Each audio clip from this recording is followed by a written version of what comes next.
우리가 본문의 말씀은 마태복음 5장 7절에서 보겠습니다. 신약성경 마태복음 5장 7절 말씀, 한 절 말씀이죠. 우리 한번 한 목소리로 봉독합니다. 시작. 긍휼히 여기는 자는 복이 있나니 저희가 긍휼히 여김을 받을 것임이요.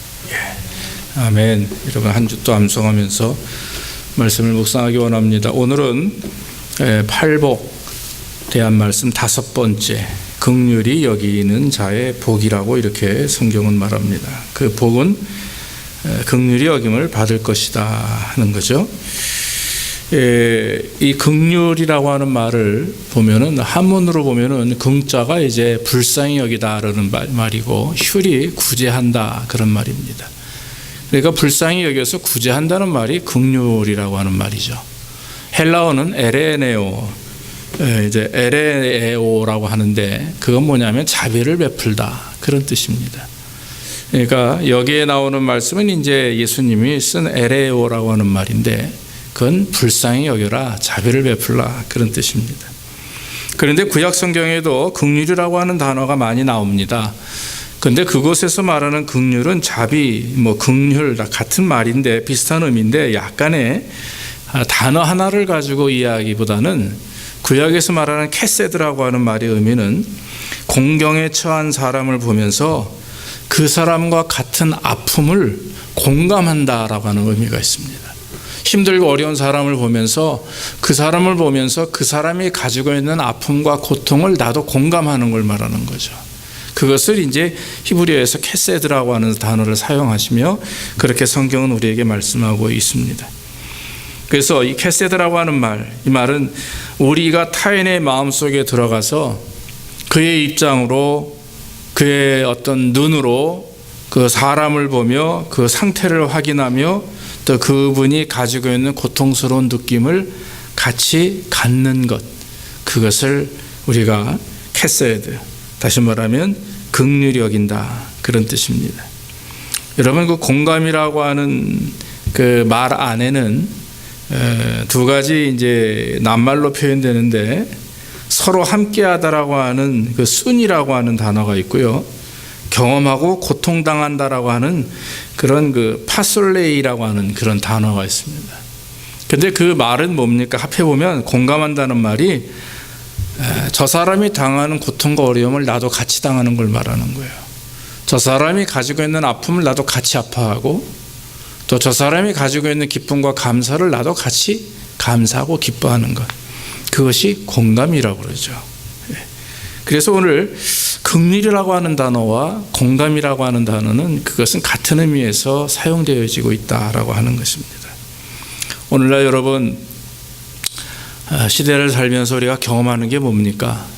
공감이라는 거 여러분 얼마나 많이 경험하십니까? 심지어는 부부간에도요, 공감이라고 하는 것이 잘 이루어지지 않기 때문에 부부간의 어려움을 당하는 일들도 많죠.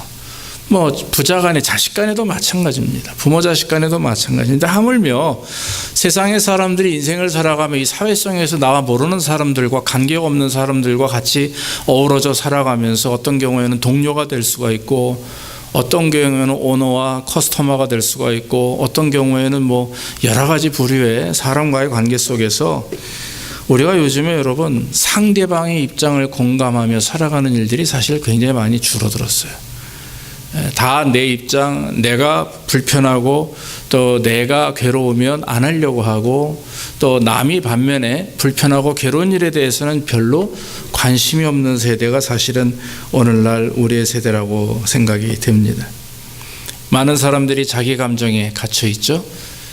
그래서 내가 분노하는 것, 또 내가 기뻐하는 것, 내가 아파하는 것, 즐겨하는 것, 이런 것들에게 더 집중되고 관심을 가지고 있지, 다른 사람, 내 가족, 내 주변의 친지들, 내 성도들, 나아가서 저 밖에 있는 많은 사람들이 어떤 마음과 생각을 가지고 있느냐, 어떤 어려움을 경험하고 있느냐에 대해서는 많이 옛날과는 다르게 점점 이런 공감이 줄어들고 있다라고 생각이 되어집니다. 사실 우리가 동정이라는 단어가 있어요. 동정. 그러니까 형식적으로 상대방의 아픔이나 공감을 잠깐 이렇게 이해하는 것, 그것은 사실 많이 있습니다. 그러나 이 동정은 한순간일 뿐이죠. 외형적으로 잠시 드러날 뿐입니다. 그러나 공감은 마음과 생각이 하나가 되는 거죠. 그리고 같은 느낌과 같은 감정을 가지고 함께 동행하는 것을 공감이라고 이렇게 말합니다. 신구약 성경에 긍휼에 대한 단어 또 공감에 대한 그런 같은 의미의 그런 말씀들을 하는 부분이 있는데, 대표적인 말씀 보면 신명기 7장 9절에 그런즉 너는 알아 오직 내 하나님 여호와는 하나님이시요 신실하신 하나님이시라. 그를 사랑하고 그 계명을 지키는 자에게는 천대까지 그 언약을 이행하시며 인애를 베푸시니. 그래서 인애라고 하는 말이 여기서 긍휼을 의미하죠. 그래서 하나님께서 우리를 주장하시고 인도하시는, 그래서 사랑하셔서 우리에게 자비를 베푸시는 그런 말씀의 의미가 있습니다. 아까 말씀드렸던 헬라어에서 엘레오스라고 하는 말을 썼다고 그랬는데, 신약 에베소서 2장 4절로 5절에 보면 긍휼에 풍성하신 하나님이 우리를 사랑하신 그 큰 사랑을 인하여 허물과 죽은 우리를 그리스도와 함께 살리셨다라고 성경은 고백합니다. 그래서 자비를 베풀다, 불쌍히 여기다 이라는 마음을 가지고, 즉 하나님이 우리 인간들을 불쌍히 여기셔서 우리가 죄 가운데서 죽을 수밖에 없는 우리의 모습을 보시며 마음 안타까워하시며 우리를 구원하기 위해서 예수 그리스도를 이 땅에 보내셨다라고 하는 거죠. 그 외에도 많은 곳에서 긍휼에 대한 말씀들은 많이 나와 있습니다. 여러분들이 성경을 읽을 때마다 많은 말씀들을 보게 될 것입니다. 누가복음 10장 25절에 보면은 예수님이 무슨 비유로 말씀하시냐면 강도 만난 사람에 대한 얘기를 하시죠. 선한 사마리아의 사람이다 이렇게 얘기하시면서, 어느 날 예루살렘에서 여리고로 어떤 사람이 유대인이 내려가다가 강도를 만납니다. 그래서 심하게 맞아서 죽기 직전까지 갔습니다. 쓰러져서 피를 흘리고 있었어요. 제사장이 지나갑니다. 보더니 아이고 저 어떻게 많이 다쳤나 보네. 그러고 그냥 지나가요. 레위지파 사람이 와서, 또 제사장이나 레위지파 사람들은 다 종교적인 어떤 그 지도자들입니다. 그렇게 늘 말을 하고 있는 사람들이에요. 긍휼을 베풀어야 되고 이래야 된다, 말씀대로 살아라 하는 사람들인데, 막상 자기들은 그냥 쳐다보고 동정하고 지나갑니다. 아이고 안 됐네, 빨리 누가 좀 이렇게 해야 하면 좋을 텐데, 그런 생각만 할 뿐이지 실제적으로 아무런 액션 취하지 않고 그저 피해서 지나갑니다. 한참 후에 사마리아 사람이 지나갑니다. 바쁘게 길을 가다가 강도 만나 쓰러져 있는 사람을 보죠. 지체하지 않고 그 사람을 등에 업고 가까운, 성경에 옛날 성경에 주막이라고 되어 있는데 여관 같은 데 아니겠습니까? 이런 데 데리고 가서 거기에 눕힙니다. 부탁을 합니다. 주인한테 이 사람을 좀 잘 돌봐주시고 약도 좀 잘 발라주시고 먹을 것도 좀 잘 주셔서 이렇게 좀 쉬게 해달라고. 만약에 돈이 많이 들면 제가 오다가 들러서 그 돈을 다 페이하겠다, 이렇게 얘기를 하고 맡기고 자기 갈 길을 가요. 그러시면 사시는 예수님의 말씀입니다. 과연 여기서 누가 긍휼을 베푼 자냐 이거예요. 제사장, 레위지파, 사마리아 사람 누구겠느냐. 사랑하는 성도 여러분, 우리는 동정은 얼마든지 할 수 있습니다. 걱정은 얼마든지 할 수 있습니다. 그러나 실제적으로 내 시간을 들이고 내 물질을 들이고 내 마음을 들여서 그 사람을 편안케 하는 것, 또 그 사람에게 큰 도움을 주는 것에 대해서는 우리가 사실 많이 부족한 부분을 깨닫게 됩니다. 긍휼은 단순히 동정이 아닙니다. 긍휼은 단순히 측은히 여기는 마음이 아닙니다. 사마리아 사람처럼 함께 공감하며 그를 위해서 구체적으로 행동하는 것을 긍휼이라고 합니다. 그래서 긍휼은 제일 중요한 것이 있습니다. 하염없이 베풀어야 됩니다. 긍휼을 베푸는 자는 자기보다 남에게 관심을 가지고 있습니다. 자기의 필요보다 다른 사람의 필요를 더 중요시합니다. 자신의 슬픔보다 다른 사람의 슬픔에 더 민감하고, 진정한 긍휼은 신분이나 민족이나 피부 색깔을 가지고 구별하지 않습니다. 도움이 필요한 자에게, 고통 중에 있는 자에게 아낌없이 베풀고 감사하는 것, 그것이 긍휼인 줄로 믿습니다. 예전에 책을 보다가 간디의 예화를 보게 되었습니다. 간디가 수행원들과 같이 기차를 타고 어디로 지금 가야 돼요. 그래서 이제 기차를 타는 중에 이 신발 한 짝이 벗겨져서 떨어졌습니다. 여러분 아시다시피 인도 사람들 뭘 신겠습니까? 그 슬리퍼 같은 거잖아요.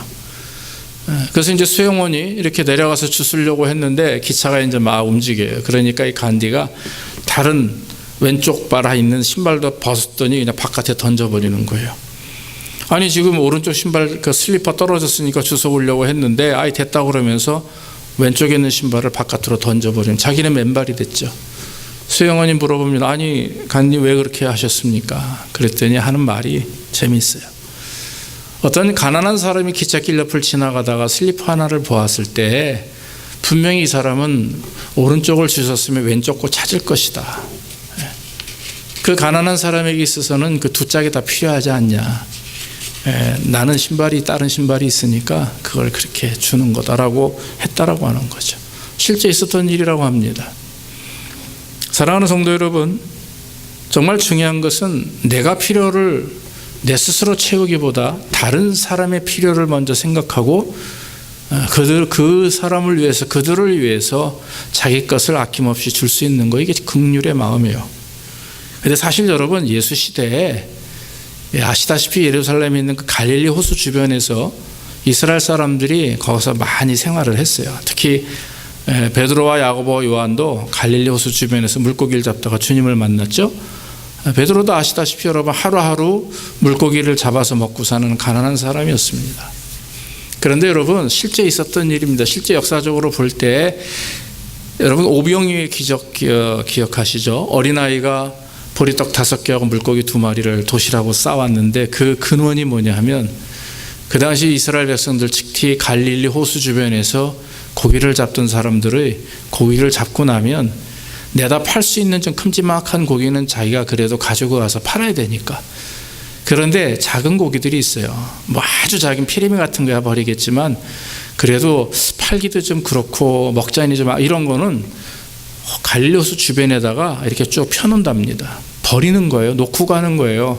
이유는 뭐냐면 가난한 아이들이나 가난한 그 부인들이 오후에 2시, 3시 이렇게 되면 다 나온답니다. 나와서 생선이 썩기 전에 그걸 다 집어가는데 거기서 중요한 건 뭐냐면 이 여인들이나 아이들도 자기가 먹을 만큼만 집어간대요. 자기 가져가서 싸놓는 게 아니라 오늘 2마리 필요하면 2마리만 집어가는 거예요. 3마리 필요하면 3마리만 집어가요. 그래서 거기 있는 많은 사람들이 가난한 사람들이 같이 공유하는 거죠. 물고기를. 그래서 그렇게 서로를 위해서 배려하고 긍휼을 베풀고 자기 이득보다는 남에게 도움을 주려고 하는 그런 모습들이 이미 예루살렘에서는 그것이 실행되어졌었다라고 하는 얼마나 아름다운 일입니까? 오늘날 같으면 그러겠어요? 있는 대로 그냥 다 집어가고 그러는 거 볼 때 마음이 아프죠. 그러나 여러분 긍휼이라고 하는 거 간디의 말이나 오늘 특별히 예수님이 참 계셨었을 때 그때 팔레스틴 지역의 갈릴리 호수 주변에서 일어났던 모든 일들이 그게 다 무엇입니까? 바로 긍휼이라고 하는 거죠. 그래서 여러분 긍휼은 어려운 단어가 아니고 사실 우리의 삶 속에 어려운 일이 아닙니다.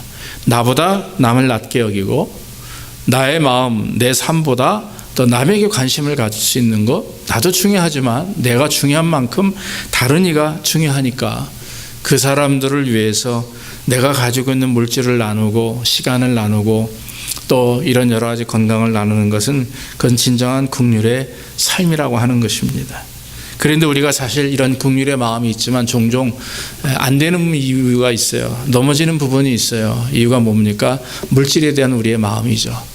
지금 심하게 말하면 물질에 대한 욕심들이 우리 안에 있기 때문에 그래요. 그래서 긍휼의 마음을 방해하는 요소의 가장 첫 번째가 한 가지만 말씀드리면 물질이라고 합니다. 여러분 물질이 없어도 긍휼을 베풀 수 있어요. 남에게 도움을 줄 수 있습니다. 그러나 여러분 제한적이죠.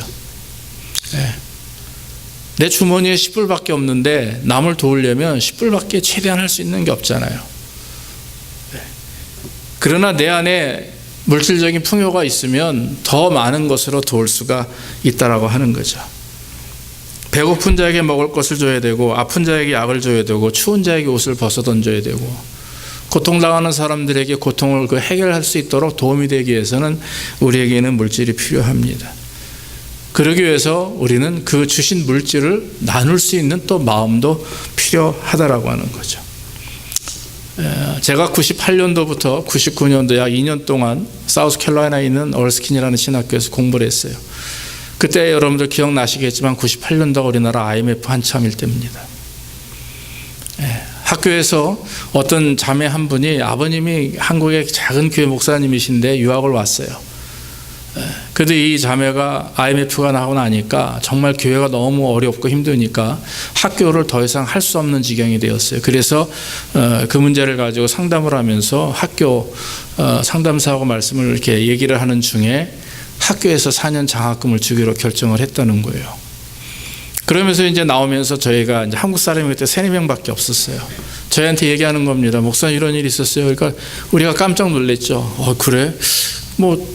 야, 네가 IMF면 나도 IMF인데 같은 한국 사람인데. 그래가지고 제가 그 사무실 가다가 이제 아주 사무 레지스터 하시는 분이 연세가 좀 한 50 넘으신 백인 아주머니, 너무 이쁘게 영화배우 같이 잘 이쁘게 생긴 아주머니 계세요. 이름이 라헬인가 레이첼인가. 그래서 지나가면서 이제 나도 IMF라고 그랬어요. IMF me too 막 이랬어요. 그랬더니 웃으면서 알았다는 거죠. 그러고 나서 일주일 후에 저한테 편지가 오는 거예요. 100% 장학금을 다 주겠다. 그래서 대원을 제가 장학금 받고 공부를 했었어요. 그러면서 이유가 뭐냐면 이것이 그리스도의 마음이다, 이렇게 편지가 왔어요. 그러면서 이제 거기에 그 카드에 너에게 장학금을 주는 사람들이 이 사람들이다. 왜냐하면 학교에서 도네이션을 받잖아요. 그 나에게 지원해 주는 분의 이름이 2분이 기록이 되어 있더라고요. 그래서 이 사람들에게 땡큐 해라. 그래서 제가 그때 제 기억으로 녹차 있죠? 녹차 이렇게 그거를 그 양쪽 집에 하나씩 소포로 보낸 적이 있어요. 땡큐 카드하고. 그런 걸 참 저는 미국에 와서 경험을 했어요. 그 10,000불이 넘어요. 그때 1년에 8,600불이라고 하는 돈입니다. 학비가. 그렇게 비싼 돈을 제가 다 프리로 이렇게 한 적이 있습니다. 얼마나 감사한지 몰라요.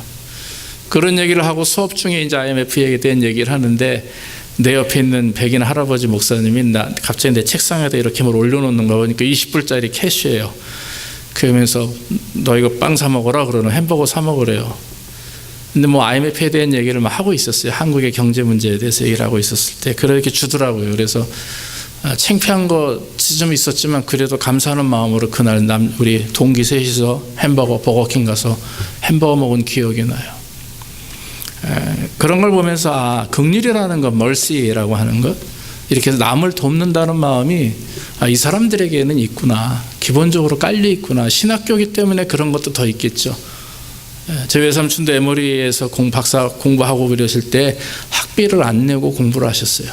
그건 그만큼 이렇게 지원하는 장학금도 있겠지만 가서 얘기하고 자기 문제를, 힘든 일들을 얘기하면 아주 너그러이 그런 것들을 다 이해하고 또 다 이렇게 서포트 해주는 그런 문화가 있죠. 지금은 모르겠습니다, 어떨지.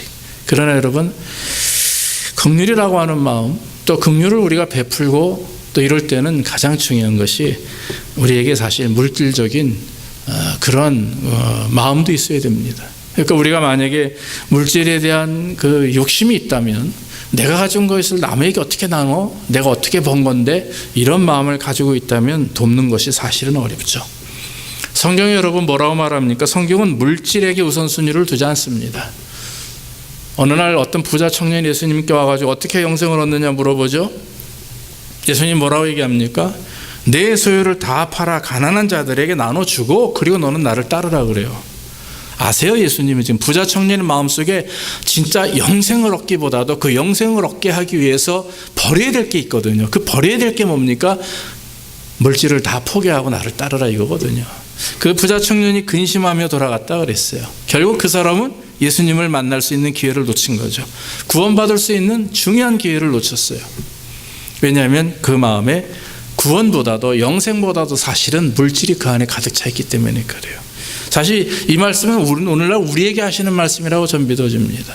우리가 영생, 하나님의 나라, 하늘나라에 대한 소망을 가지고 있지만 이 땅에 살아가며 그것보다도 더 관심을 가지고 의지하는 것이 물질이라면 사실 우리는 그것을 포기해야 된다라고 하는 것입니다. 이것은 여러분 저 여러분들이 다 동일하게 갖고 있는 그런 문제 아니겠습니까? 여러분, 돈이라고 하는 것이 사람을 흥하기도 하죠. 그러나 망하기도 합니다. 물질로 인해서 가정이 불화가 있기도 하고, 한국의 상황을 봐도 그렇고요. 미국의 상황을 봐도 그렇고요. 남편이 직장을 잃자 부인이 가출을 합니다. 아이들이 뿔뿔이 흩어집니다. 그 남편은 자살을 합니다. 이런 일들이 비일비재 않았죠. 그러나 여러분, 삶의 기준을 물질에 두기 때문에 이런 일이 일어난다고 저는 믿어집니다. 인생의 관심이 물질을 얼마나 모으느냐가 아니라 우리는 주신 것을 얼마나 하나님 앞에서 온전히 하나님이 기뻐하시는 모습으로 사용하느냐가 더 중요한 줄로 믿습니다. 영혼의 구원과 긍휼은 물질의 넉넉함에 있지 않습니다. 물질이 없어도 우리는 얼마든지 남에게 긍휼을 베풀 수가 있는 거죠. 그러나 더 많은 것을 베풀기 위해서는 물질이 필요하죠.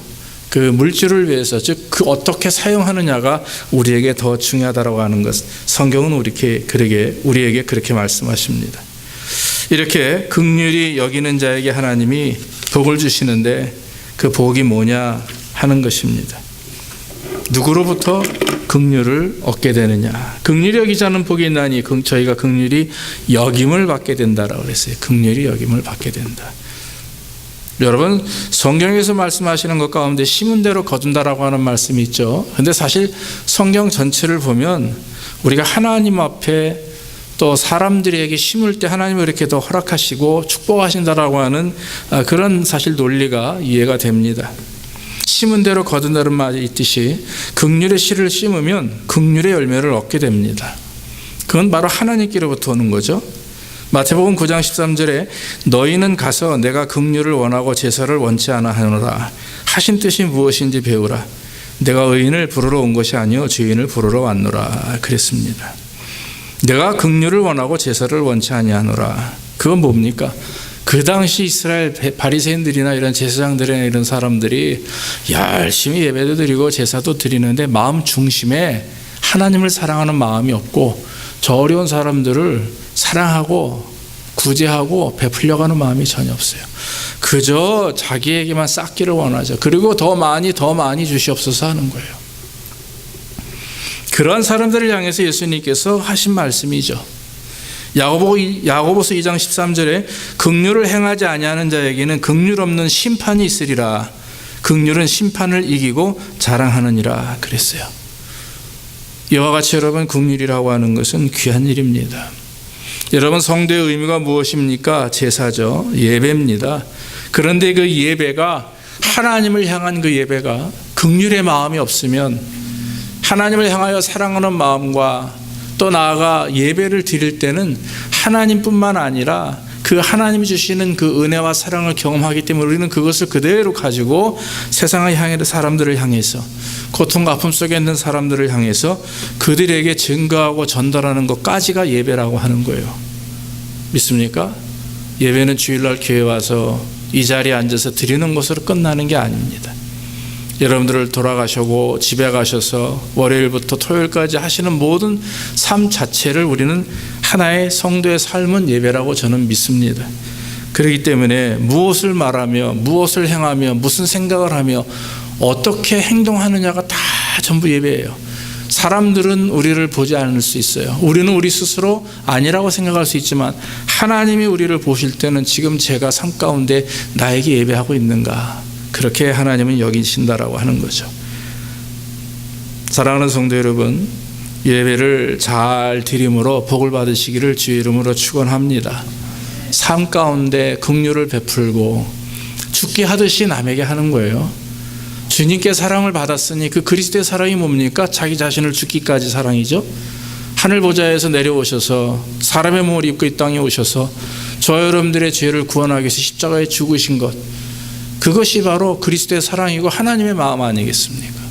그걸 우리가 받았어요. 그걸 통해서 구원받았으면 그 중에 단 100분의 1이라도 베푸는 것, 얼마나 감사한지 몰라요. 사랑하는 성도 여러분, 기쁘고 감사한 일들이 있기를 원합니다. 오늘 아침에 집사님들 통해서 맛있는 빵을 먹었어요. 제가 어디 가서 그렇게 주일날 아침부터 빵을 먹겠습니까? 근데 여러분들이 사오신 빵과 커피가 굉장히 기뻤어요. 행복했어요. 배가 불러서 행복한 게 아니라 함께 나누는 모습이 되게 행복했어요. 그래서 순간 초대교회에 떡을 떼며 라고 하는 그런 공동체 의식이 이런 거구나. 그러니까 성찬식의 의미가 있고 또 한 가지는 교제의 의미가 있어요. 그건 빵을 떼며 서로 이렇게 음료수를 나누며 하는 그런 모습들이 갑자기 이런 거구나 이런 생각을 한 적이 있습니다. 그렇다고 여러분 매주 하실 필요는 없고요. 가끔 하십시오. 기쁘고 감사한지 몰라요. 여러분 오늘 말씀을 마치도록 합니다. 진정으로 우리가 남을 긍휼히 여기고 아낌없이 베풀 때 우리가 긍휼히 여김을 받게 됩니다. 주님은요 종종 기브앤테이크를 좋아하시는 것 같아요. 드릴 때 우리도 그렇잖아요. 내가 사면 남이 좀 사고 또 내가 좀 얻어먹으면 남에게도 좀 사고 이런 게 이제 사람과의 관계인데 주님이 그런 것 같아요. 예배를 잘 드리고 또 하나님을 기쁘시게 하면 하나님이 또 많이 베풀어 주시고 또 우리가 베푼 것에 감사하고 또 드리면 또 하나님이 또 축복하시고 이런 하나님과 우리의 관계 교제는 주거니 받거니 하는 하나님의 은혜 안에 있다라고 저는 믿어집니다. 사랑하는 성도 여러분, 이런 물질적인 교제뿐만 아니라 사랑의 교제가 있어야 되죠. 성경 우리가 주기도문 날마다 외우지 않습니까? 거기 보면 우리가 우리에게 죄 지은 자를 사하여 준 것 같이 우리의 죄를 사하여 주옵시고, 그리고 여러분 되게 중요한 기도입니다. 말씀이에요. 우리가 우리에게 죄 지은 자를 용서한 것처럼요 우리의 죄를 사하여 주옵소서. 따지고 보면 주님이 먼저 우리를 사하셨기 때문에 우리가 다른 사람을 용서할 수 있는 거예요. 또 다른 사람을 용서할 때 주님이 또 우리의 죄를 용서해 주세요. 믿습니까? 이것이 계속해서 주님과 나의 관계 속에서 용서와 이해와 공감이라는 개념이 계속 이렇게 주거니 받거니 될 때 우리 안에 진정한 기쁨과 감사가 있고 용서가 있는 거죠. 그런 것이 우리의 삶 속에서 드러나야 된다라고 하는 것입니다. 우리 주변에 많은 영혼들이 있어요.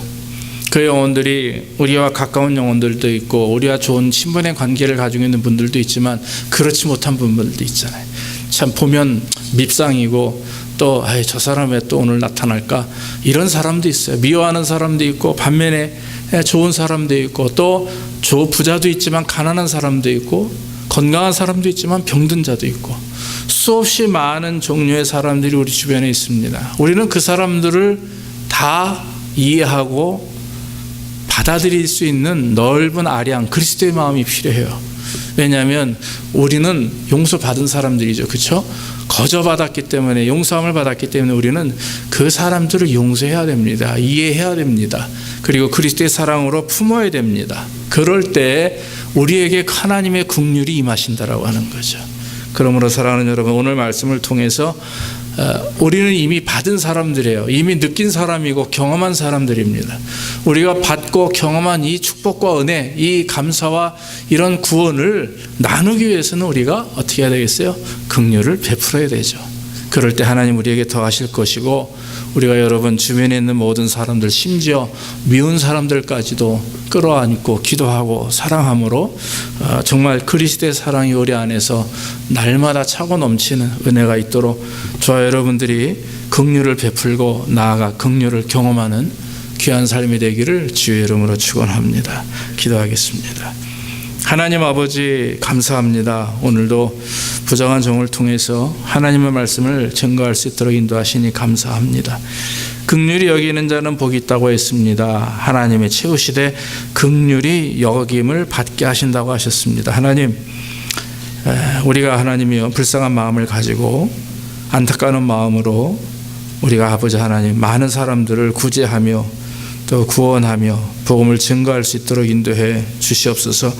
우리 안에 진정한 교제와 나눔이 있게 하시고 또 우리가 아버지 하나님 나눌 때 부족함이 없도록 물질로도 채워주심에 그 물질로 인해서 많은 사람들을 돕고 또 선교하며 또 구제할 수 있도록 인도하옵소서. 하지만 우리가 물질의 욕심을 갖지 않도록 하나님 우리가 구별할 수 있는 마음 주시고 우리의 마음이 물질에 빼앗기지 않도록 주께서 늘 넉넉하게 채우시되 그 넉넉한 가운데 아버지 다른 사람들을 이해하며 도울 수 있는 마음도 함께 허락하여 주시옵소서. 모든 것 주님께 의지합니다. 아버지 하나님 우리 용서하게 하시고 이해하게 하시고 공감하게 하시고 다른 사람들을 향하여 긍휼을 나눌 수 있는 우리의 심령이 될 수 있도록 인도해 주옵소서. 예수님의 이름으로 기도하옵나이다. 아멘. 우리 찬송가 278장 찬양하시면서 힘을 드리겠습니다.